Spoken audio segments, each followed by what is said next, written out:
He that loves his brother has no occasion of stumbling in him, because he walks in the light. What does that mean? Leviticus 19:15-18, that's the law that the Messiah elevated, so we can all agree that we have to love God and neighbour. The problem is that the church doesn't know what that means. Loving God is Deuteronomy 6, really it's 4-8. Leviticus 19 is how to love your neighbour. And it means that you rebuke them according to the 10 commandments that Israel desired at Horeb. Because Acts 3 tells you that the prophesied Messiah, Yeshua, was going to teach everything desired at Horeb, which was the 10 commandments before the schoolmaster was added. So he that loves his brother rebukes his brother according to the 10 commandments. That is the definition of walking in the light, therefore. And anyone who does that, there's no occasion of stumbling in him to the left, to the house of Israel, the Christian church, the Gentiles, Israel who's within the Gentiles as well, or to the right, the house of Judah, in the Torah movement that attach themselves to the traditions of the Jews. Because the left and the right is traditions of men. The narrow path is loving God and neighbour, keeping the 10 commandments, teaching the 10 commandments. That's the milk form, that's like the simplest form. But it deepens. The more prophecy and more meat you understand, the more you have to teach. That's loving God and neighbour. So that's what John says. Then what does Peter say? I can't remember what he's quoting, but he says, "Behold, I lay in Zion a chief cornerstone, blessed and elect. To those who believe in him, he'll be precious.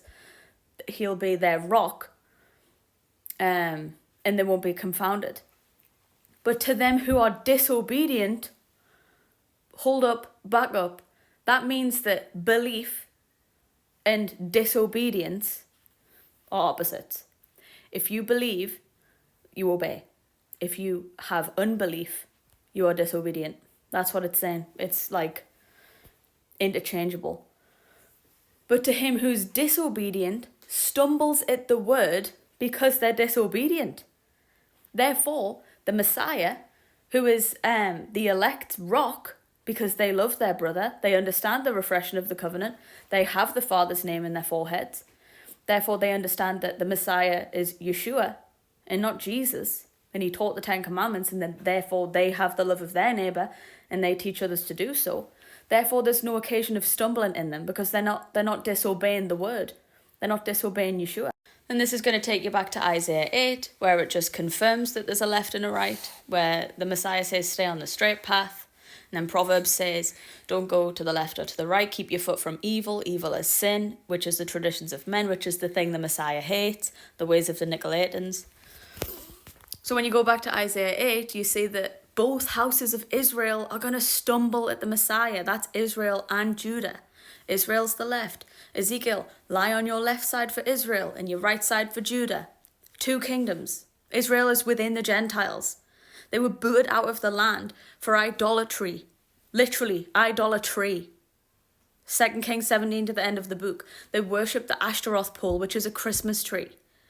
There's nothing new under the sun. That's why Paul warns the Christian church. He's saying to the Gentile church, you should, and then in Ephesians 2, you should become grafted into Israel by keeping the covenants of promise that were preordained of old, that you should walk in them and teach your brother to do so.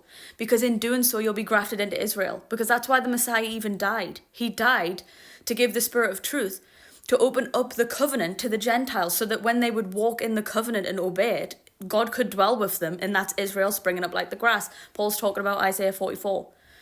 They're going to spring up like the grass and surname themselves Jacob, his servant. That's the very elect that isn't deceived in the latter days. They're not deceived by the name of Baal. They're not deceived by Satan casting out Satan.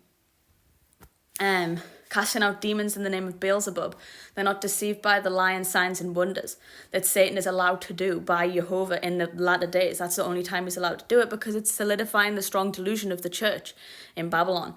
So actually that ties in nice, because Isaiah 28 also is talking about the drunkards of Ephraim. It's Babylon. They're drunk on the wine of the wrath of her fornication. Which her idolatry is Christmas and Easter. She's spread it to the 4 corners of the world, through Hollywood, through missionaries. She's the hammer of the earth. She's the leader of all nations, a multitude of nations within a nation. And her fall is what's going to shock the world. And in Isaiah 28, it's saying that because these people don't read line upon line, here a little, there a little, and they don't receive they don't understand the gospel. When it says, this is the refreshing, yet they would not hear. The drunkards of Ephraim, they're drunk on pride, by the way, not alcohol. They're drunk on pride. Isaiah 29 defines it. They're drunk on the strong delusion that Jehovah gives them for not receiving the love of the truth. 2 Thessalonians 2. They don't receive the refreshing of the covenant, which is the straight and narrow way. Deuteronomy 18, Acts 3, the Messiah is going to come and teach the 10 Commandments. If you keep them, he'll dwell with you and then teach your brother to do so. Teach your sister to do so. And in doing so, we'll build New Jerusalem. The church did the polar opposite of that, and they found the truth in unrighteousness, in disobedience. So the drunkards of Ephraim are drunk on their own pride, and they've stumbled at the Messiah, and it says they're going to be snared, they're going to stumble, be snared, and taken into tribulation. It tells you so plainly that Satan's going to be cast down over this nation, which is Babylon, Ephraim, Babylon. He's going to be cast down because they wouldn't hear the refreshing of the Holy Covenant. They stumble at the Messiah being disobedient. So Satan's cast down over them, and woe unto the inhabitants of the earth when that happens.